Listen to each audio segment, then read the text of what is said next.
দুনিয়ার মধ্যে যিনি শ্রেষ্ঠ মানুষ ছিল, যার উপরে দুনিয়ার মধ্যে কোনো মানুষ আল্লাহ তৈরি করেন নাই, আল্লাহ কোনো মানুষ বানান নাই, সেই মানুষের নাম হলো আপনি আমার নবী মুহাম্মদুর রাসূলুল্লাহ সাল্লাল্লাহু আলাইহি ওয়াসাল্লাম। সবাই পাঠ করেন সাল্লাল্লাহু আলাইহি ওয়াসাল্লাম। রাসূলুল্লাহ সাল্লাল্লাহু আলাইহি ওয়াসাল্লামকে আল্লাহ দুনিয়াতে পাঠাইছেন। আসমান জমিন আমরা যা দেখতে পাই সব মালিক আল্লাহ যেই নবীর জন্য বানাইছে, যার জন্য আল্লাহ সব সৃষ্টি করেছে, যার জন্য আপনি আমাকে আল্লাহ এত নিয়ামত দিয়েছে। উম্মতে মুহাম্মদী বলে আল্লাহ আপনি আমাকে কবুল করেছে। গোটা পৃথিবীর যত উম্মত, সব উম্মতের মধ্যে আপনি আমি হলাম দুনিয়ার মধ্যে শ্রেষ্ঠ উম্মত। আপনি আমি কি উম্মত বলেন? আবার সবাই বলেন কি উম্মত বলেন? আমরা দুনিয়ার মধ্যে তো নবীর উম্মত আগমন করেছে, সকল নবীর উম্মতের মধ্যে আমরা হলাম দুনিয়ার মধ্যে শ্রেষ্ঠ নবীর শ্রেষ্ঠ উম্মত। সেই নবী দুনিয়ার মধ্যে আগমন করেছে, সেই নবীও দুনিয়ার মধ্যে থাকতে পারে নাই। কথা বলেন ঠিক কিনা? সেই নবীও দুনিয়ার মধ্যে থাকতে পারে নাই। মালিকের যখন হুকুম হয়েছে তখন দুনিয়ার থেকে বিদায় নিতে হয়েছে, কবরের পথ বাঁচতে হয়েছে। দোস্ত, যেই নবী দুনিয়ার মধ্যে আল্লাহর সবচেয়ে প্রিয় মাহবুব ছিল, প্রিয় মাহবুব ছিল, সেই নবী দুনিয়ার মধ্যে থাকতে পারে নাই। আপনি আমিও দুনিয়ার মধ্যে থাকতে পারবো না। কথা বলেন ঠিক কিনা?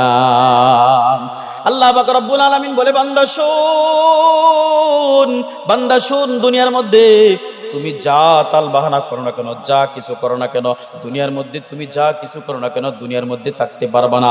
মৃত্যুর যখন তোমার সময় হয়ে যাবে, আইনামা তাকুনু ইউদরিকুমুল মাউত ওয়ালাউ কুনতুম ফি বুরুজিম মুশাইয়াদা।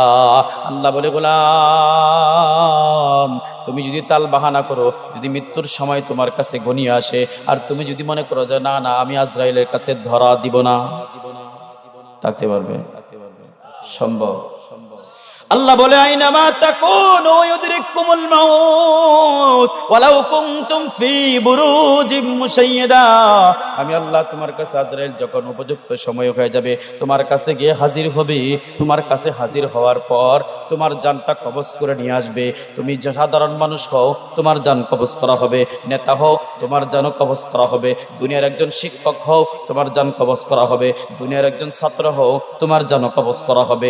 দুনিয়ার যেই প্রান্তে কোনো যেই অবস্থায় থাকো না কেন, আজরাইল যখন তোমার কাছে সময় হয়ে যাবে, উপযুক্ত সময় হলে তোমার কাছে হাজির হবে আর তোমার জানটা কবজ করে নিয়ে যাবে। দুনিয়ার কেউ আপনি আমাকে ধরে রাখতে পারবে না। কথা বলেন ঠিক কিনা? মৃত্যু নির্ধারিত। মৃত্যু থেকে আমরা পালানোর চেষ্টা করি।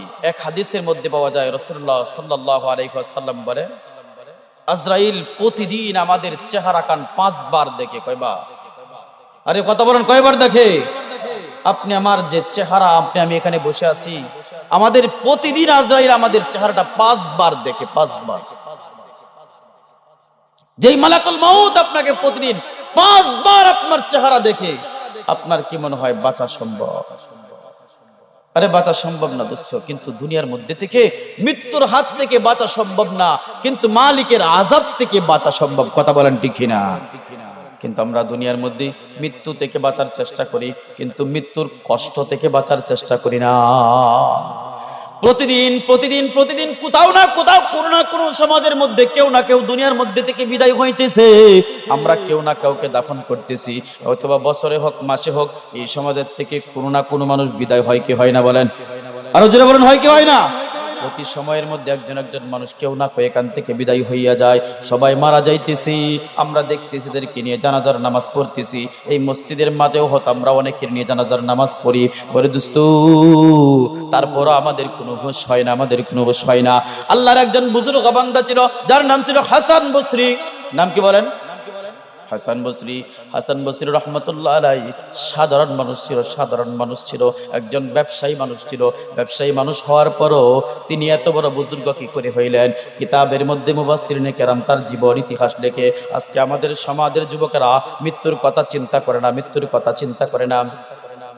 আমাদের যুবকেরা চিন্তা করে আমাদের এখন মৃত্যু হবে না, মৃত্যুর অনেক সময় লম্বা বাকি আছে, কখন মৃত্যু হবে কারো জানা নাই। তারপর আমাদের যুবকেরা দুনিয়ার মধ্যে মৃত্যুর কথা চিন্তা করে না। মানুষ বিদ্যা হইলে কিছুটা ভয় পায় যে আমার মরণের সময় হয়েছে। শরীরে শক্তি থাকাকালীন সময় মানুষের মধ্যে মৃত্যুর কথা আসে না, কেন মনে করে আমি আরো অনেক দিন বাঁচবো। ওরে দোস্ত, এই দুনিয়ার মধ্যে কেউ থাকতে পারবে না। হাসান বসরি রহমাতুল্লাহ আলাইহি এমন একজন মানুষ ছিল, তিনি বড় ব্যবসায়ী ছিল। ব্যবসায়ী হওয়ার কারণে কেমন ব্যবসায়ী জানেন, তিনি যখন শরীরের মধ্যে যুবক অবস্থায় আছে, চিন্তা করলো আমি যুবক অবস্থায় আছে, আমার শরীরের মধ্যে শক্তি আছে, এখন আমার কাজ হলো দুনিয়ার মধ্যে দুনিয়া কামাই করতে চাইলেও এখন দুনিয়া কামাই করা সম্ভব। আমার মধ্যে কামাই করতে হবে, আমার ইনকাম করতে হবে। ইনকাম করার এখন এই সময় হাসান বসরি রহমাতুল্লাহ আলাইহি কি করা যায়, আল্লাহর বান্দা ব্যবসার কথা চিন্তা করলেন। কিসের ব্যবসা? তিনি ব্যবসার কথা লেখেন যে দুনিয়ার মধ্যে তখনকার সময়ের মধ্যে হীরা মুদ্রার ব্যবসা করতেন। ওই যে সমাজের মধ্যে বসবাস করতেন, এখান থেকে হীরা মুদ্রাগুলো সংগ্রহ করতেন। সংগ্রহ করার পর আল্লাহর বান্দা হীরা মুদ্রাগুলো নিয়ে ইরানের মধ্যে বিক্রি করতেন। ইরানে ব্যবসা করতে করতে করতে করতে একটা সময় একজন লোকের সাথে বন্ধুত্ব হইয়া যায়। বন্ধুত্ব হওয়ার পর আল্লাহর বান্দা ওই বন্ধু যখন হয়ে যায়, বন্ধু বলে, বন্ধু শুনো, তুমি যতবার ইরানের মধ্যে ব্যবসা করতে আসবা ততবার তুমি আমার সাথে সাক্ষাৎ করবা এবং আমার বাড়ি তুমি মেহমান হইবা, আমার বাড়িতে তুমি থাকবা, অন্য কোথাও থাকার কোনো প্রয়োজন নাই। বন্ধুর সাথে যখন বন্ধু হয়, বন্ধুকে অবশ্যই দাওয়াত দেয়। কথা বলেন ঠিক কিনা? হাসান বসরি রহমাতুল্লাহ আলাইহি বন্ধুর বাড়িতে দেন ঘোরার জন্য, ঘুরতে যায়, বন্ধুর সাথে বসে কথা বলে। বন্ধু একদিন বলতেছে, বন্ধু শোনো, তোমার তো ঘোরার শখ, আজকে আমরা এমন একটা জায়গায় যাব যেখানে তোমাকে আশ্চর্য কিছু দেখাবো, তুমি দেখলে তোমার কাছে বড় ভালো লাগবে। বললো চলো। কোথায় যাওয়া যায়? কোথায় যাওয়া যায়? বললো একটা জঙ্গল আছে, যেখানে আজকে বড় একটা অনুষ্ঠান হবে, এই অনুষ্ঠানটাকে তোমাকে দেখানোর জন্য নিয়ে যাব। ঠিক আছে বন্ধু চলো। এবার হাসান বসরি রহমাতুল্লাহ আলাইহি বন্ধুর কথা মতো যখন জঙ্গলের মধ্যে গিয়ে হাজির হয়, তাকাইয়া দেখি একদল মানুষ একটা কবরের সামনে দাঁড়াইলো, চোখের পানি ছেড়ে ছেড়ে কান্না করতেছে। তারা জানি কি বলতেছে, তিনি বুঝতে পারেন নাই, বল তাকাইয়া রইলেন। আরেকবার দেখলেন এই লোকগুলা চলে গেল, আরেক দল লোক আসলো, তারাও যেন মনের আবেগগুলা পেশ করলো, চোখের পানি ছেড়ে ছেড়ে কান্না করতেছে, আর কি জানি বলতেছে, বলে বলে এখান থেকে বিদায় হইয়া যায়। তৃতীয়বার দেখে একজন লোক আসলো, যার পেছনে অনেক লোক আছে, তিনি আইসা কবরের পাশে দাঁড়াইলো, চোখের পানি ছেড়ে ছেড়ে কান্না করলো। হাসান বসরি রহমাতুল্লাহ আলাইহি বন্ধুকে ডাক দিয়ে বললো, বন্ধু আমার, বলো দেখি, বলো এই যে মানুষগুলা কবরের পাশে দাঁড়াইয়া দাঁড়াইয়া কি বললো, আমি তো ইরানের ভাষা বুঝতে পারি নাই, তারা কি বললো আমি বুঝি নাই। এবার বন্ধু ডাক দিয়ে বললো, বন্ধু শুন, প্রথম যে মানুষগুলো আসলো, এই মানুষগুলা হলো বাদশার এমন মানুষ, যেই মানুষগুলা বড় জ্ঞানী, বড় বিজ্ঞানী। এই মানুষগুলা কবরের পাশে দাঁড়াইয়া চোখের পানি ছেড়ে ছেড়ে কান্না করে আর বলছে, হে বাদশার সন্তান, দুনিয়ার মধ্যে যদি কোনো চিকিৎসা ব্যবস্থা এবং কোনো বিজ্ঞান, কোনো এমন ব্যবস্থা থাকতো যে তোমাকে বাঁচাইয়া রাখা সম্ভব হইতো, তাহলে আমাদের সকল চিকিৎসা এবং সকল জ্ঞান বিদ্যার মাধ্যমে তোমায় একেবারে বাঁচাইয়া রাখার চেষ্টা করতাম। তুমি তো দুনিয়ার থেকে বিদায় হয়ে গেছো। ও বাদশার সন্তান, তোমাদের প্রতি আমার বড় মায়া হয়, আমাদের বড় অভাব, তোমাকে হারিয়ে বড় আমরা একা হইয়া গেলাম। তোমার কবরের পাশে দাঁড়াইয়া কান্না করা ছাড়া আমাদের কোনো উপায় নাই, তোমাকে রাখতে পারি নাই। বলুন দেখি, দুনিয়ার মধ্যে কোনো মানুষের কাছে মৃত্যু যখন এসে হাজির হইয়া যায়, কোনো ঔষধ, কোনো বিজ্ঞান, কোনো চিকিৎসা দুনিয়ার মানুষকে কি বাঁচাইয়া রাখতে পারবে? আরে বলুন, রাখতে পারবে কি? রাখতে পারবে না। হাসান বসরি রহমাতুল্লাহ আলাইহি বলে, বুঝতে পারলাম বন্ধু। দ্বিতীয় যে ব্যক্তিগুলো আসলো তারা কারা? বললো বাদশার সেনাপ্রধান, বাদশার বড় বড় সেনার প্রধানের বড় বড় লোকগুলা এখানে দাঁড়াইয়া দাঁড়াইয়া তারাও চোখের পানি ছেড়ে ছেড়ে কান্না করেছে। ও বাদশার সন্তান, তোমাকে আমাদের বড় প্রয়োজন ছিল, তোমাকে আমরা বড় মহব্বত করতাম, কিন্তু তুমি দুনিয়ার থেকে বিদায় হইয়া গেলা। এমন একজন মালিক তোমাকে নিয়ে গিয়েছে, দুনিয়ার কোন মানুষ যদি তোমাকে নেওয়ার জন্য চেষ্টা করত, আমরা সবাই একে একে জীবন দিয়ে হলে তোমাকে রক্ষা করতাম। যিনি তোমাকে নিয়ে গিয়েছি, যিনি তোমার জন্য মৃত্যু নির্ধারিত করেছে, তার হাত থেকে বাঁচানোর মতন ক্ষমতা পৃথিবীর মধ্যে কারো নাই। কথা বলেন ঠিক কিনা? এবার বললো, হাসান বসরি শোনো, ওই ব্যক্তিগুলাই কথাগুলা বলতেছিল, আমাদের যদি শক্তি থাকলো, শক্তির সামর্থ্য দিয়ে সব জীবনের উৎসর্গ করে তোমার জীবনটাকে বাঁচাইয়া রাখতাম, কিন্তু মালিক যার যখন মৃত্যু নির্ধারিত করে ফেলে, তার এখান থেকে বাঁচার কোনো উপায় থাকে না, এখান থেকে বাঁচার কোনো উপায় থাকে না। ও সন্তান, তোমার জন্য চোখের পানি ফেলা ছাড়া আমাদের আর কোনো উপায় নাই। এবার হাসান বসরি ডাক দিয়ে বলল, শেষের যে ব্যক্তি আসছিল তিনি কে? বলল, বাদশা স্বয়ং নিজে এখানে আগমন করেছিল, চোখের পানি ছেড়ে ছেড়ে কান্না করেছে আর বলেছে, শাহজাদা, তুমি আমার কলেজার টুকরা সন্তান। দুনিয়ার মধ্যে প্রত্যেকটি বাবা যার কাছে সম্পদ নাই, যার কাছে অর্থ নাই, যার কাছে কিছুই নাই, কিন্তু তার কাছে তার সন্তানটা কলিজার টুকরা। কথা বলেন ঠিক কিনা? হাসান বসরি রহমাতুল্লাহ আলাইহি বলে, বাদশা কবরের পাশে দাঁড়াইয়া চোখের পানি ছেড়ে ছেড়ে কান্না করে আর বলে, সন্তান আমার, দুনিয়ার মধ্যে যদি আমার শক্তি সামর্থ্য যা আছে সব দিয়ে যদি তোমাকে বাঁচাইয়া রাখা সম্ভব হতো, এমনকি আমার জীবনটাও যদি দিয়ে তোমাকে বাঁচাইয়া রাখা সম্ভব হতো, তারপরে আমি তোমাকে দুনিয়ার মধ্যে বাঁচাইয়া রাখতাম।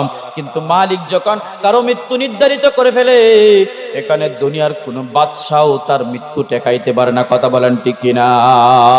এবার বাদশা সন্তানের কাছে দাঁড়াইয়া চোখের পানি ছেড়ে ছেড়ে কান্না করে এই কথাগুলা যখন বলে, হাসান বসরি রহমাতুল্লাহ আলাইহি এবার চিন্তা করে, ও হাসান, দুনিয়ার মধ্যে ব্যবসা করে টাকা কামাই করেছো, দুনিয়ার মধ্যে তুমি ব্যবসা করে টাকা কামাই করেছো, তুমি কি কখনো চিন্তা করেছো তুমি দুনিয়ার মধ্যে কিভাবে আগমন করলা? ও দোস্ত, হাসান বসরি রহমাতুল্লাহ আলাইহি কথাগুলা ভালো করে চিন্তা করুন, বিবেক দিয়ে কানের মধ্যে ঢুকান, বাসায় গিয়ে গিয়ে শুয়ে শুয়ে কথাগুলা চিন্তা করবেন। হাসান বসরি রহমাতুল্লাহ নিজেকে কি বলে কথাগুলা ভালো করে বুঝুন। এবার হাসান বসরি রহমাতুল্লাহ আলাইহি, হাসান বসরি নিজেকে নিজে নসিহত করে হাসান বসরিকে বলে, হাসান, দুনিয়ার মধ্যে তুমি কিছুই ছিল না, তোমার কোনো পরিচয় ছিল না, তোমাকে আল্লাহ একটা নাপাক শুক্রাণু থেকে বানাইছে। কথা বলেন ঠিক কিনা? আমাদের কোনো পরিচয় ছিল? আরে পরিচয় ছিল কি? আরে আমাদেরকে আল্লাহ এমন এক পানি থেকে বানাইছে, নাপাক নাপাক, যা শরীরের কাপড়ের মধ্যে লাগলে কাপড় নাপাক হইয়া যায়, শরীরের মধ্যে লাগলে শরীর নাপাক হইয়া যায়, যেখানে লাগে সেখানেই দ্বৈত করতে হয়। কথা বলেন ঠিক কিনা? এমন একটা নাপাক পানি থেকে আপনি আমাকে বানাইছে যে আপনি আমার কোনো পরিচয় ছিল না, আল্লাহ এখান থেকে আপনি আমাকে পরিচয় দান করেছে। হাসান বসরি বলে, হাসান, দুনিয়ার মধ্যে তুমি তোমার নিজের জন্য অনেক কিছু করেছো, তুমি তো তোমার মালিকের সন্তুষ্টি অর্জন করতে পারো নাই। ওরে হাসান, তোমার কোনো পরিচয় ছিল না, তোমার মালিক আল্লাহ একটা নাপাক পানি থেকে তোমাকে বানাইছে, তোমার কোনো পরিচয় ছিল না, তোমার কোনো খাবারের ব্যবস্থা ছিল না, নাপাক পানি থেকে তোমার মায়ের গর্ভে আল্লাহ তাআলা একটা একটা করে দিন দিন পার করলেন, ফেরেশতার মাধ্যমে আল্লাহ সব বানাইলেন, সব তৈরি করলেন। ও হাসান, তোমার মালিক তোমার মায়ের গর্ভে যেখানে খাবার দেওয়া সম্ভব না, সেখানে তোমার মালিক খাবার পৌঁছাইছে কি পৌঁছাই নাই? আরে বলুন, পৌঁছাইছে কি পৌঁছাই নাই? আপনি আমি যখন মায়ের গর্ভে ছিলাম, দুনিয়ার মা সেখানে কেউ কি খাবার দিয়েছে? আপনার বাবা দিয়েছে, আপনার ভাই দিয়েছে, কেউ খাবার দেয় নাই। তাহলে এই মায়ের গর্ভে খাবার কে দিয়েছে? আরো জোরে বলুন, কে দিয়েছে? আল্লাহ দিয়েছে। হাসান বসরিকে হাসান বসরি বলে, হাসান, তুমি যখন মায়ের গর্ভে ছিলা, তোমার মায়ের গর্ভে কেউ তোমাকে খাবার দেয় নাই, তোমার মালিক আল্লাহ সেখানে খাবার দিয়েছে। তোমার শরীরের মধ্যে কোনো দুর্বল ছিল, তুমি বড় দুর্বল ছিলা। আল্লাহ তো কুরআনে কারীমের মধ্যে নিজেই বলে দিয়েছেন, খুলিকাল ইনসানু যায়ীফা, আমি আল্লাহ মানুষকে বড় দুর্বল করে বানাইছি, আমি আল্লাহ মানুষকে বড় দুর্বল করে বানাইছি।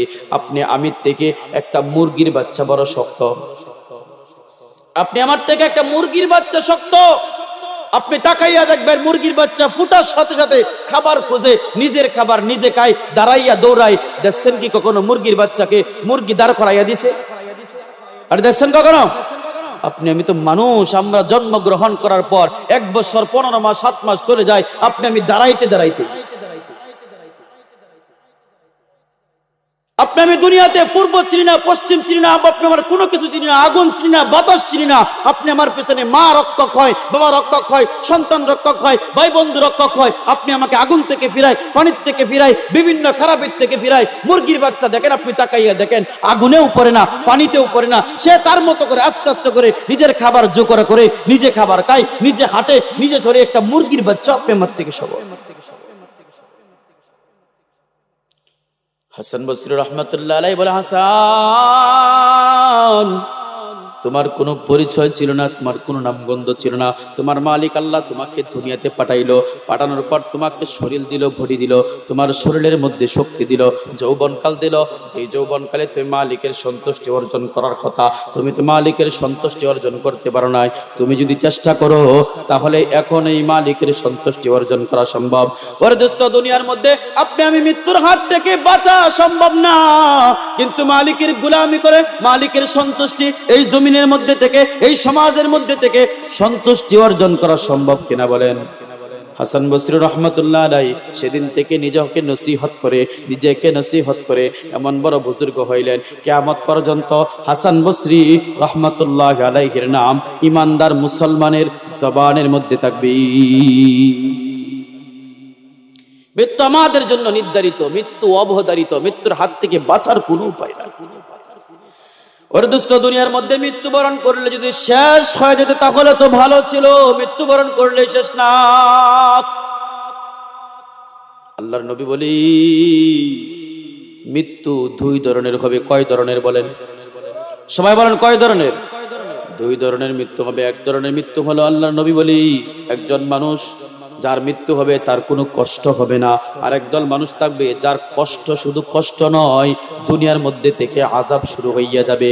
রাসূলুল্লাহ সাল্লাল্লাহু আলাইহি ওয়াসাল্লাম বলেন, মৃত্যু এমন এক যন্ত্রণা, এমন এক যন্ত্রণা, যেই মানুষগুলো দুনিয়ার থেকে বিদায় হইয়া যায়, আজরাইল যখন তার কাছে হাজির হয়, মৃত্যুর যখন সময় হইয়া যায়, আল্লাহর নবী বলে তখন আজরাইল যখন তার কাছে আসে, বান্দা যদি ইমানদার হয়, নেককার হয়, বান্দা যদি নেককার হয়, ইমানদার হয়, বান্দা যদি সালেহ হয়, তাহলে আল্লাহর নবী বলে তার কাছে একদল ফেরেশতা আছে, ইন্নাল্লাযীনা ক্বালু রাব্বুনাল্লাহ তুম্মা ইসতাকামু তাতানাজ্জালু আলাইহিমুল মালাইকা।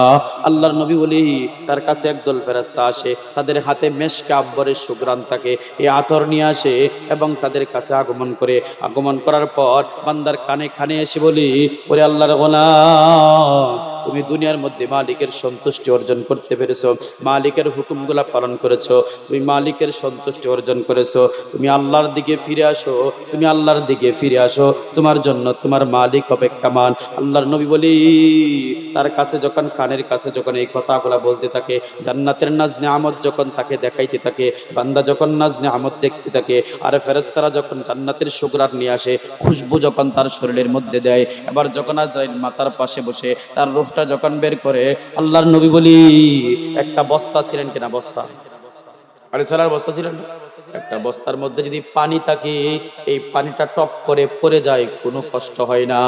আল্লাহর নবী বলি ইমানদার নেককার বান্দার জানটা যখন মাথার পাশ থেকে যখন আজরাইল রূহটা বের করে নেয়, বান্দার বিন্দু পরিমাণ কোনো কষ্ট হয় না। রাসূলুল্লাহ সাল্লাল্লাহু আলাইহি ওয়াসাল্লাম বলে, এবার বান্দার যখন রূহ কবজ করা হয়, জানটা যখন কবজ করা হয়, কত মাস পর মালিক আল্লাহ তাআলার কাছে গিয়ে বলে, বান্দাকে নিয়ে হাজির হয় যখন, আল্লাহ তাআলা বলে তার নামটাকে ইল্লিনের মধ্যে লিখে দাও। ইল্লিনের মধ্যে যখন লিখে দেওয়া হয়, এবার রূহটাকে বান্দার কবরের মধ্যে ফিরাইয়া দাও। বান্দার কবরের মধ্যে যখন ফিরাইয়া দাও, ফিরাইয়া দেওয়ার পর বান্দাকে কবরের মধ্যে প্রশ্ন করে, তিনটা প্রশ্ন। কয়টা বলেন? আওয়াজ দিয়ে বলেন প্রশ্ন কয়টা? এক নাম্বার প্রশ্ন হলো মার রব্বুকা, তোমার রব কে? কবরের মধ্যে থাকার পর যে বান্দা মালিকের গোলামি করে, সে বলবে রব্বি আল্লাহ, আমার রব হলো আল্লাহ। যেই বান্দা দুনিয়ার মধ্যে মালিকের গোলামি করে, তাকে প্রশ্ন করবে দিন, তোমার দিন কি, তোমার দিন কি? সে বলবে দিন ইসলাম, আমার দিন হলো ইসলাম। তিন নাম্বার প্রশ্ন হলো নবী মুহাম্মদুর রাসূলুল্লাহ সাল্লাল্লাহু আলাইহি ওয়াসাল্লামকে দেখানো হবে। দেখানোর পর জিজ্ঞাসা করবে এই মহাপুরুষ কে? যে বান্দা দুনিয়াতে রাসূলের সুন্নাত মোতাবেক জীবনটাকে পরিচালনা করেছে, এই বান্দা নবী মুহাম্মদুর রাসূলুল্লাহকে দেখার পর বান্দা বলবে তিনি হলো আমার প্রিয় নবী মুহাম্মদুর রাসূলুল্লাহ সাল্লাল্লাহু আলাইহি ওয়াসাল্লাম। সবাই বলেন। বান্দা দেখার পর তিন প্রশ্নের উত্তর যখন দিবে, তখন আপনি আমার মালিক আল্লাহ আসমান থেকে একটা আওয়াজ দেয়, হ্যাঁ হ্যাঁ আমার বান্দা জমিনের মধ্যে সত্য কথা বলেছে, আমার বান্দা জমিনের মধ্যে সত্য কথা বলেছে। এই কথা যখন বলা হয়, তখন আসমান থেকে যখন আওয়াজ আসে, ফেরেশতারা বলে কি? বান্দার পক্ষে সাক্ষী দেয়। আপনি আমার মালিক তখন বলে আমি আল্লাহ বান্দার জন্য সাক্ষী। বলুন সুবহানাল্লাহ। এবার যখন বান্দা আল্লাহর জন্য যখন সাক্ষী হইয়া যায়, এবার মালিক আল্লাহ হুকুম করে ফেরেশতারা শোন, আমার বান্দার কবরের মধ্যে তার গায়ের মধ্যে একটা জান্নাতি পোশাক পরাইয়া দে, বলুন সুবহানাল্লাহ। জান্নাতি পোশাক পরাইয়া দে। জান্নাতি পোশাক যখন পরাইয়া দেয়, কবরের মধ্যে শুয়ে থাকে, এবার আল্লাহ বলে, বান্দা এর জন্য নিয়ামত শেষ হইয়া যায় নাই, তোমরা জান্নাতের একটা দরজা খুলে দাও। জান্নাতের দরজা খুলে দিবে। জান্নাতের দরজাটা খুলে দেওয়ার সাথে সাথে বান্দার শরীরের মধ্যে জান্নাতি হাওয়া লাগতে থাকবে, বলুন সুবহানাল্লাহ। আর জোরে বলুন না সুবহানাল্লাহ। জান্নাতি হাওয়া কবরের মধ্যে লাগতে থাকবে। আল্লাহর নবী বলেন, বান্দা ঘুমাইয়া থাকবে।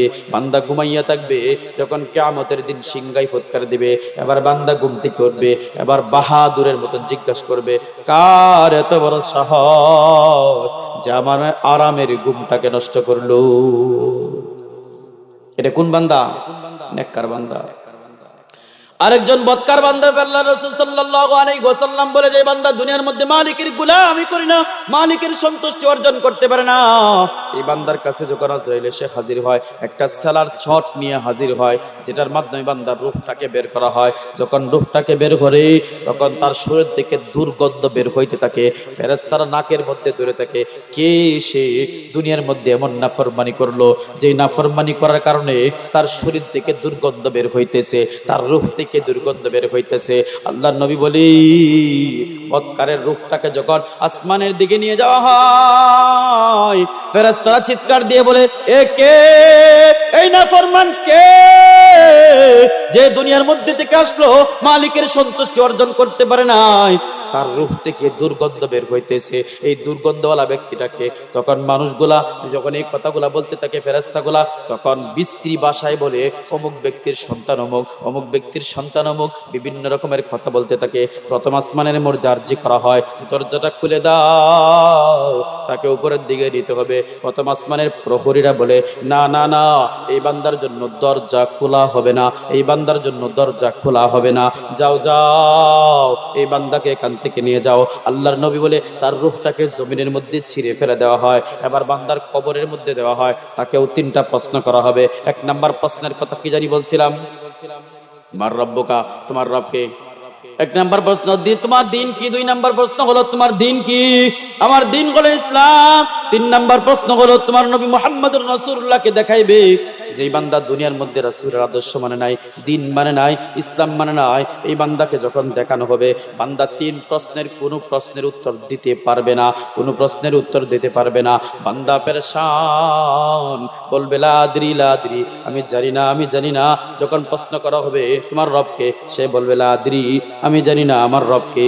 যখন বলবে তোমার দিন কি, তখন বলবে লা আদরি, আমি জানি না আমার দিন সম্বন্ধে। নবী মুহাম্মদুর রাসূলুল্লাহ সাল্লাল্লাহু আলাইহি ওয়াসাল্লামকে যখন দেখানো হবে, তখন বলবে মহাপুরুষকে জানি না। ওরে দোস্ত, দুনিয়ার মধ্যে থেকে যেই বান্দাগুলা যাবে, যেই বান্দাগুলা দুনিয়ার থেকে যাবে, কবরের মধ্যে যেই বান্দাগুলা থাকবে, 3 প্রশ্ন সেই ব্যক্তি পারবে। কোন ব্যক্তি? আল্লাহর নবী বলে, 3 প্রশ্ন সেই ব্যক্তি পারবে। কোন ব্যক্তি? 3 ব্যক্তি, 3 প্রশ্ন। এই প্রশ্নগুলা বোঝার জন্য দুনিয়ার একটা প্রশ্ন বুঝলে আপনার কবরের প্রশ্নটা সহজে বোঝা যাবে। বলবো কি? সময় এখনো আছে, আমাকে যা সময় দিয়েছে আমার সময় এখনো আছে। সংক্ষিপ্ত কথাগুলো ভালো করে খেয়াল করে বুঝুন। কবরের মধ্যে 3 প্রশ্নের উত্তর কে দিতে পারবে? দুনিয়াতে প্রশ্ন করা হয়, পরীক্ষার হল আছে না? আরে আপনারা অনেকে পড়ালেখা করছি, আমরা কম বেশ তো করছি। স্কুলের মধ্যে পরীক্ষার প্রশ্ন দেওয়া হয়। এই পরীক্ষার প্রশ্নের আনসার দেওয়ার জন্য আগে একটা বই হাতের মধ্যে দেওয়া হয়। এই বইয়ের মধ্যে যা তাকে পড়ালেখা করলে, প্রশ্ন হাতে পাইলে বুঝতে পারবে যে বইয়ের মধ্যে অমুক গল্প থেকে প্রশ্নগুলা পড়ছে, সে প্রশ্নের উত্তর লিখতে পারে। কিন্তু গল্পটা সে আগে কয়েকবার ভালো করে পড়তে হবে, বুঝতে হবে। গল্পটা ভালো করে বুঝলে তার প্রশ্নের উত্তর দেওয়া সম্ভব। কথা বলেন ঠিক না? মুখস্থ করলে সম্ভব। কিন্তু দুনিয়ার মানুষ যদি এই কথা চিন্তা করে, দুনিয়াতে তো পরীক্ষার প্রশ্ন গল্প মুখস্থ করলে প্রশ্নের উত্তর দেওয়া যায়, তাহলে আমরা তো কবরে 3 প্রশ্নের উত্তর হুজুরের কাছ থেকে জান নিয়ে গেলাম, তাহলে আমাদের তো 3 প্রশ্নের উত্তর দেওয়া সহজ। কথা বলেন ঠিক না? এরকম চিন্তা আমাদের অনেকের মাথায় হয়তো আসছে। এটা বুঝে আসবে একটা গল্প বললে। গল্প বলবো কি? সংক্ষিপ্ত একটা গল্প। আমরা বাঙালি, আমাদের দেশে একটা কথা বলে, জাতে মাতাল তালে ঠিক। আমরা বাঙালি হলাম এরকম। যে এক ব্যক্তি বলল যে কবরের মধ্যে এক ব্যক্তি ছাগল চুরি করছে। কি চুরি করছে বলেন? ছাগল চুরি করছে। ছাগল চুরি করার পর চিন্তা করতেছে, ছাগল 3-4 জন মিলে চুরি কইরা জবাই কইরা গুস্ত পাক করছে। এখন একজন বলতেছে, হাইরে ছাগল যে চুরি করলাম, এই চুরি যে করলাম, কতক্ষণ আগে মসজিদ থেকে আলোচনা শুনে আসলাম, হুজুর বলল চুরি করলে এটার জন্য কাল কিয়ামতের দিন হিসাব দিতে হবে। হিসাব তো দিতে হবে, কি করা যায়? আরেক বাটপার বলে, এক কাজ কর, হিসাব যখন দিতে হইব, হুজুরই তো এই কথাটা বলছে, হ্যাঁ এক কাজ কর, মসজিদের ইমাম মুয়াজ্জিন দুজনকে দাওয়াত দে। কি করা যাবে? যে আমরা যদি কাল কিয়ামতের দিন চুরির দায় উঠি, ইমাম মুয়াজ্জিন দুজন চুরির দায় আমরা সাথে উঠবো, যা হবার হবে, তাদেরকেও দাওয়াত দে। ঠিক আছে। বেচারা ইমাম মানুষ তো যখন দাওয়াত দেয় কেউ না করতে পারে না। গেল যে হুজুর আপনাদের আজকে দুপুরে আমাদের সাথে 4টা খাবেন দাওয়াত। ঠিক আছে, দাওয়াত হলে চলো। গেছে, দাওয়াত খাইলো। খাওয়া দাওয়ার পরে লাস্টে একজন বলতেছে, হুজুর জানেন নি আপনারা কিসের গুস্তা খাওয়াইছে? কি খাওয়াইছে? যে আমরা কতক্ষণ আগে একটা ছাগল চুরি করছি, চিন্তা করলাম চুরি কইরে গুস্ত খায় জাহান্নামে শুধু আমরা একা যাব, আপনারা সহ নিয়ে যান। বলুন নাউজুবিল্লাহ। এবার হুজুর বলতেছে, ওই বেয়াদবের দল, তারা করছস নাকি? ছাগল চুরি করে চুরির ছাগলের গুস্ত আমাকে খাওয়াইলি? বলতেছে, হুজুর কি করো, মেসারা তো উপায় নাই। বললো যে শোন, তারা যে এই কাজ করছো, যার কাজ ছাগল চুরি করছো তার কাছে ক্ষমা চাইতে হবে, না হয়তো ক্ষমা হবে না, না হয়তো কাল কিয়ামতের দিন এই ছাগল এবং মালিক তোদের সামনে এসে হাজির হবে, আল্লাহর কাছে বিচার চাইবে। বিচার চাইলে সেদিন আল্লাহ বিচার করবে, সেদিন কিন্তু রেহাই পাবে না। এক বাটপার উঠে দাঁড়ায় কয়, হুজুর আপনি যে বলছেন ছাগলটা এসে হাজির হবে, মালিকের ছাগল দুজন কি হাজির হইব? তো হ্যাঁ হইব। যদি হয় তাহলে ছাগলটা মালিকের কাছ থেকে নিয়ে মালিকের হাতে দিয়ে বলুন, ভাই তোর ছাগল তুই নিয়ে যা আর আমাদেরকে ছেড়ে দে। কথা বুঝে আসছেন?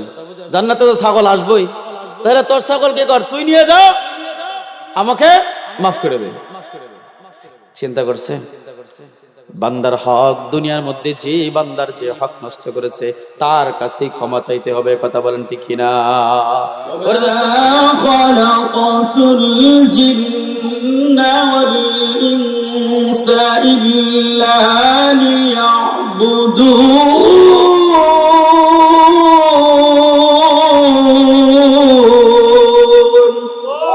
আল্লাহ তাআলা বলে, বান্দা শুন, দুনিয়ার মধ্যে যত মানুষ তোমরা দেখতে পাও এবং যে জাতিকে তোমরা দেখতে পাও না তা হলো জিন। আমি আল্লাহ জিন এবং ইনসানকে দুনিয়ার মধ্যে আমি আল্লাহ সৃষ্টি করেছি আমি আল্লাহর ইবাদতের জন্য। আমি আল্লাহর ইবাদতের জন্য দুনিয়ার মধ্যে তুমি যদি ইবাদত করো তাহলে তুমি বান্দা দুনিয়ার মধ্যে সফল কাম হইয়া যাইবা। যদি ইবাদত না করো তাহলে তোমার জীবনটাকে অহেতুক সময়ের মধ্যে কাটাইলা।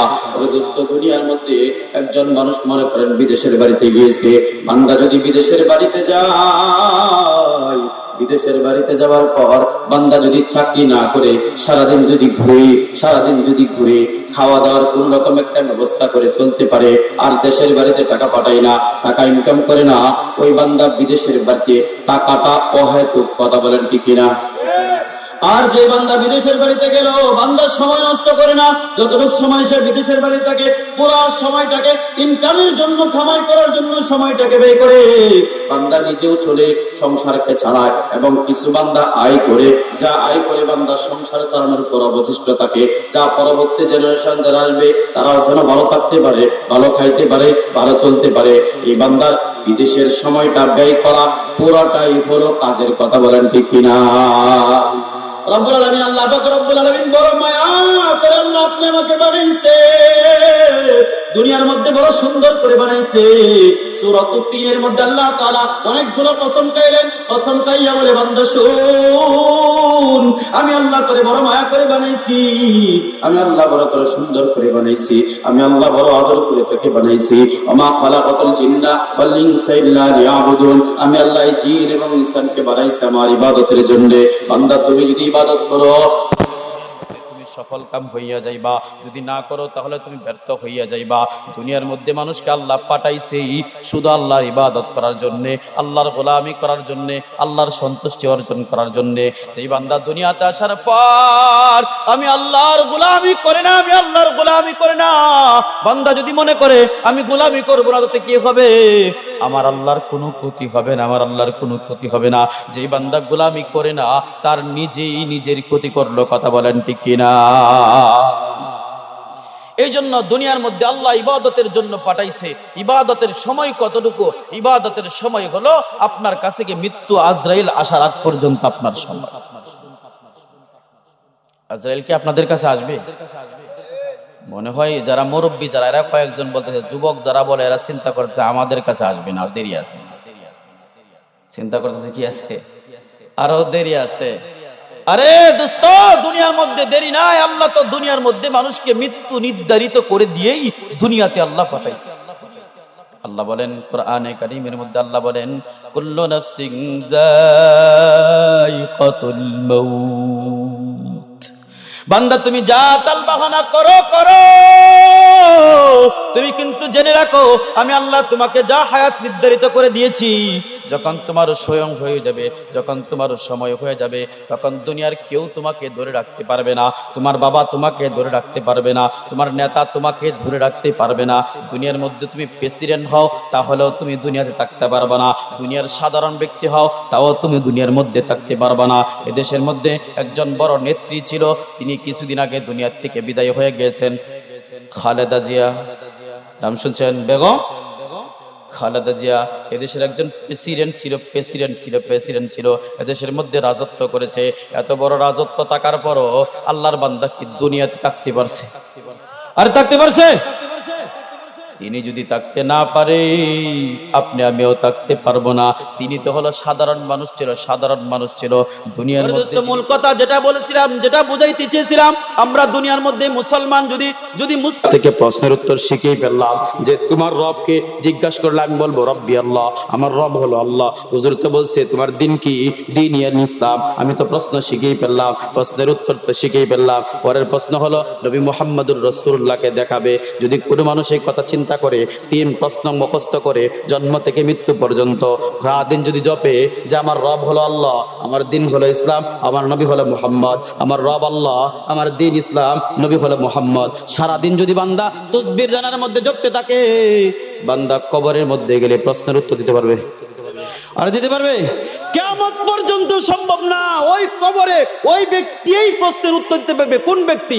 রাসূলুল্লাহ সাল্লাল্লাহু আলাইহি ওয়াসাল্লাম বলেন ওই ব্যক্তি দিতে পারবে যে ব্যক্তি দুনিয়ার মধ্যে আল্লাহর নবী সাল্লাল্লাহু আলাইহি ওয়াসাল্লাম বলেন যে আল্লাহর গোলামি করেছে, আল্লাহর সন্তুষ্টি অর্জন করেছে, মালিকের গোলামি করেছে, মালিকের সন্তুষ্টি অর্জন করেছে। আল্লাহ বলে বান্দা নামাজ পড়, বান্দা বলে পড়বো না, তাহলে রবের উত্তর দিতে পারবে না। যেই বান্দা মালিক বলছে নামাজ পড়তে, যেই বান্দা নামাজ পড়ে মালিক বলে হারাম খাওয়া যাবে না, বান্দা বলছে না আমি খাবো না। বান্দা আল্লাহ বলছে হালাল খাইবা, বান্দা হালাল খায়। যেই বান্দা দুনিয়ার মধ্যে আল্লাহ যা আদেশ করেছে সব হুকুমগুলা বান্দা মেনে চলে, এই বান্দা কবরের মধ্যে যাওয়ার পর যদিও বান্দা ইসলাম ভালো করে বোঝে না, ধর্ম ভালো করে জানে না, আরবি ভালো করে শেখে না, কিন্তু বান্দাকে যখন মার রব্বুকে প্রশ্ন করা হবে, বান্দাকে আল্লাহ ওই প্রশ্নের উত্তর দেওয়ার মতন হিম্মত, শক্তি, জ্ঞান, বুদ্ধি আল্লাহ তখন দান করবে।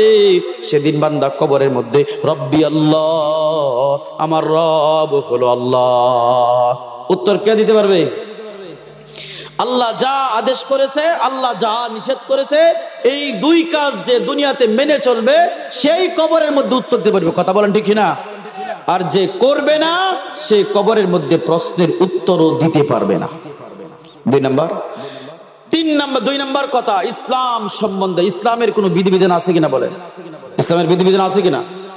ইসলামের বিধি নিষেধ আছে, ইসলামের বিধি বিধান আছে। ইসলামের বিধি বিধান যদি কেউ মেনে চলে, ইসলামের হুকুম আহকাম যদি কেউ মেনে চলে, যা ইসলাম আদেশ করেছে, যা ইসলামে নিষেধ করেছে, সব যদি বান্দা মেনে চলে, তাহলে কবরের মধ্যে এই প্রশ্নের, ইসলাম সম্বন্ধে প্রশ্নের উত্তর দেওয়া সম্ভব। 3 নাম্বার কথা, নবী মুহাম্মদুর রাসূলুল্লাহ সাল্লাল্লাহু আলাইহি ওয়াসাল্লাম তো এমন একজন পয়গম্বর, এমন একজন নবী যিনি দুনিয়ার মধ্যে শ্রেষ্ঠ নবী ছিলেন। বলেন দুনিয়ার মধ্যে আমার রাসূলের আদর্শ নাই এমন কোন জায়গা আছে? আপনার আওয়াজ দিয়ে বলেন আছে কি? গোটা পৃথিবীর মধ্যে যত জায়গা আছে সব জায়গার মধ্যে আমার রাসূলের আদর্শ আছে। কথা বলেন ঠিক কিনা? আপনি দুনিয়ার মধ্যে কি করে ঘুমাইবেন, কি করে খাইবেন, কি করে চলবেন, কার সাথে কি করে কথা বলবেন, কি করে আপনি হাঁটবেন, কি করে মানুষের সাথে ব্যবহার করবেন, স্ত্রীর সাথে কেমন আচরণ করবেন, সন্তানের সাথে কেমন আচরণ করবেন, সন্তান বাবার সাথে কেমন আচরণ করবে, স্ত্রী স্বামীর সাথে কেমন আচরণ করবে, কিভাবে কথা বলবে, সমাজের একজন ছোট মানুষ মুরব্বী মানুষের সাথে কেমন কথা বলবে, একজন মুরব্বী মানুষ ছোট বাচ্চার সাথে কেমন আচরণ করবে, সমাজের একজন নিম্ন স্তরের কর্মচারী থেকে নিয়ে রাষ্ট্রের যত বড় নায়ক আছে, একজন রাষ্ট্রনায়ক পর্যন্ত, এমপি মন্ত্রী পর্যন্ত যত পর্যায়ের জায়গা আছে সকল জায়গার মধ্যে আমার রাসূলের আদর্শ আছে কিনা? আরো জোরে বলেন আছে কিনা? আমার রাসূলের আদর্শ আছে। এই আদর্শ যারা দুনিয়াতে মানবে, তারা যখন দুনিয়ার মধ্যে মানবে, তখন কবরের মধ্যে যখন যাবে, তাদেরকে যখন নবী মুহাম্মদুর রাসূলুল্লাহকে দেখাইয়া প্রশ্ন করা হবে এই মহাব্যক্তিকে, যদিও আমরা দেখি নাই, আমরা কেউ দেখছি? আরে কেউ দেখছেন নবীকে? আমরা দেখি নাই। আমরা রাসূলের জীবন ইতিহাস পড়ি, শুনি, দেখে দেখে আমরা শুনে শুনে রাসূলকে মহব্বত করেছি। আমরা রাসূলকে কেউ দেখি নাই। না দেখার পরেও যদি কেউ রাসূলের সুন্নত মানে, রাসূলের জীবন আদর্শ মেনে চলাফেরা করে, আল্লাহর নবী বলে কাল কিয়ামতের দিন তাকে যখন নবী সম্বন্ধে প্রশ্ন করা হবে, দেখানো হবে, দেখার সাথে সাথেই সে বলবে আমি কোরআন হাদিসের মধ্যে সেই নবীর কথাই পড়েছিলাম, সেই নবীর কথাই শুনেছিলাম, তার আদর্শই আমি দুনিয়াতে মেনেছিলাম। তিনিই হলেন নবী মুহাম্মদুর রাসূলুল্লাহ সাল্লাল্লাহু আলাইহি ওয়াসাল্লাম। কবরের মধ্যে 3 প্রশ্নের উত্তর কে দিতে পারবে? 1 নাম্বার যে আল্লাহর হুকুম মেনে চলে, 2 নাম্বার যে দিন ইসলামের বিধিবিধান মেনে চলে, 3 নাম্বার যে রাসূলের আদর্শ বাস্তবায়ন করে রাসূলের আদর্শ মতো দুনিয়াতে চলাফেরা করে। আল্লাহর নবী বলে সেই বান্দাগুলাই কবরের মধ্যে যাওয়ার পর 3 প্রশ্নের উত্তর দিতে পারবো। আমরা 3 কাজ করতে রাজি তো ইনশাআল্লাহ? 1 নাম্বার আল্লাহর হুকুম মানতে রাজি আছি ইনশাআল্লাহ। 2 নাম্বার দিনের যত বিধিবিধান আছে মানতে রাজি আছি ইনশাআল্লাহ। 3 নাম্বার রাসূলের যত আদর্শ আছে মানতে রাজি আছে তো ইনশাআল্লাহ? ইনশাআল্লাহ। আল্লাহ তাআলা আমাদেরকে অন্ধকার কবর, গহীন কবর, যেখানে আমার কেউ থাকবে না, আমার ভাই থাকবে না, বন্ধু থাকবে না, আত্মীয় স্বজন, পাড়া প্রতিবেশী কেউ থাকবে না, সেখানে আমাকে একা একা কবরের দিকে রওনা দিতে হবে। অন্ধকার কবরতে এমন এক জায়গা যেখানে আপনার কোনো ছেলে যাবে না, আপনার কোনো মেয়ে যাবে না, আপনার কোনো ভাই যাবে না, আপনার কোনো আহলে আওলাদ যাবে না। আপনি কবরের মধ্যে যাওয়ার পর আপনার এই 3 প্রশ্নের উত্তর, আপনি দুনিয়াতে যত নাফরমানি করেছেন, যত গুনাহ করেছেন, যত হারাম কাজে লিপ্ত হয়েছেন, প্রত্যেক গুনাহের হিসাব যেই বান্দা কবরে যাবে তাকেই দিতে হবে। তার সন্তান তার কবরের মধ্যে তার হিসাব দেবে না, তার গুনাহের হিসাব দেবে না।